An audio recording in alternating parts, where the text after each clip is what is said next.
I'd like to introduce you to a boy named Hayden. If a picture is worth 1,000 words, as they say, then this picture is worth 1,000,000. On a day called See You at the Pole, when kids gather together to publicly pray, Hayden stands alone. No one else showed up, but he didn't leave. Resilience is what you think when you're standing alone at the flagpole. It's looking for plan B and believing that God is actively working on behalf in your life. Let's face it, life never goes as planned. Resilience is the ability to do more than you thought possible. Today's kids are going to need a level of spiritual resilience to lead the church of 2050. And that's why we wrote Resilient, Child Discipleship and the Fearless Future of the Church.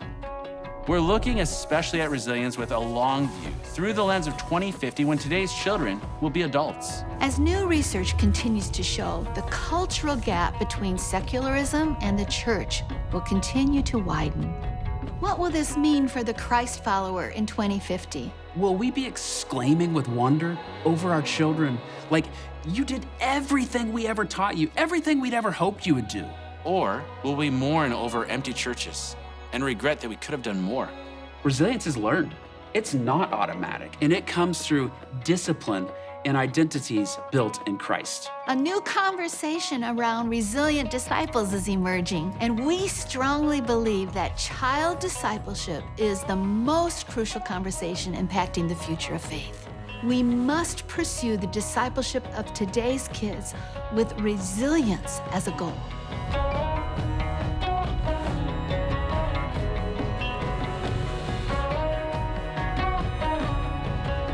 These things that we're spending our time on, I fear that we are giving kids lesser things that are not going to travel with them into their adult lives.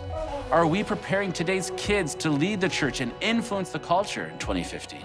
Are our kids becoming Christian disciples in today's culture? Or is our guidance better fit for a previous past culture? Asking those hard questions is some of the most critical work we can do today. It's time for a new conversation.